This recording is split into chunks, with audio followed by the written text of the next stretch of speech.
नमस्कार दोस्तों। ये आपका जो एमडीयू का डिस्टेंस एजुकेशन का भाई पहले सेमेस्टर का पॉलिटिकल साइंस का पेपर है जो दिसंबर 2012 में हुआ था। इससे आप अंदाज़ा लगा सकते हो कि आपका एग्ज़ाम का इस प्रकार का आएगा। इसमें आपके 9 प्रश्न आएंगे जो 2 पार्ट्स में डिवाइड है। और जो लास्ट वाला क्वेश्चन है वो इम्पोर्टेंट है भाई, सभी को करना है। और उससे अलग आपको 4 क्वेश्चन करने हैं और प्रत्येक पार्ट से यानी हर एक भाग से आपको 2-2 क्वेश्चन करने हैं, कोई भी 2। ये देखो पहले पार्ट का पहला क्वेश्चन क्या है। इसमें आया हुआ है राजनीतिक सिद्धांत की परिभाषा दें और इसकी प्रकृति का वर्णन करें। दूसरा प्रश्न है शक्ति क्या है और इसके प्रकारों का वर्णन करें। तीसरा है शक्ति और सत्ता में अंतर बताएं। चौथा है राजनीतिक सिद्धांत का क्या महत्व है, वर्णन करें। इन चारों में से कोई भी आपको 2 प्रश्न करने हैं भाई।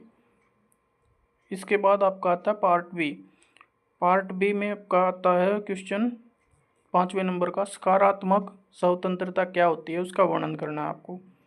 छठा क्वेश्चन है नागरिकता को कैसे प्राप्त किया जाता है और खोया जाता है, वर्णन करो। यानी नागरिकता किस प्रकार प्राप्त की जाती है और किस प्रकार उसको खो दिया जाता है यानी लॉस्ट कर दिया जाता है, उसका आपको वर्णन करना है।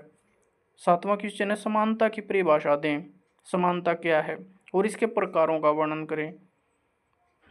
आठवां क्वेश्चन है भाई न्याय क्या है यानी जस्टिस क्या है और इसके विभिन्न पक्षों का वर्णन करें। इन चारों में से भी आपको 2 क्वेश्चन करने हैं, यानी 5, 6, 7, 8 में से कोई भी 2 प्रश्न करने हैं आपको। ऐसे ही फर्स्ट, सेकंड, थर्ड, फोर्थ से कोई भी 2 प्रश्न आपको करने हैं। 4 हो जाएंगे आपके ये प्रश्न, 2 ए भाग से और 2 बी भाग से।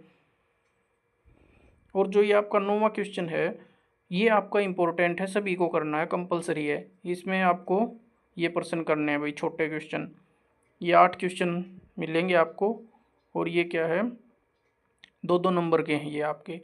स्वतंत्रता के 2 प्रकार बताइए, सत्ता की क्या प्रकृति है, राजनीतिक समानता क्या होती है, सत्ता के 2 स्रोत बताइए, राजनीतिक थ्योरी के 2 सिद्धांत बताइए, अधिकारों के 2 प्रकार बताइए, न्याय की परिभाषा दीजिए, बच्चों के 2 अधिकार बताइए। ये था भाई आपका फर्स्ट सेम का पॉलिटिकल साइंस का क्वेश्चन पेपर जो दिसंबर 2022 में आया हुआ था। इसको देख के आप अंदाज़ा लगा सकते हो कि आपका किस प्रकार का पेपर आएगा। धन्यवाद दोस्तों।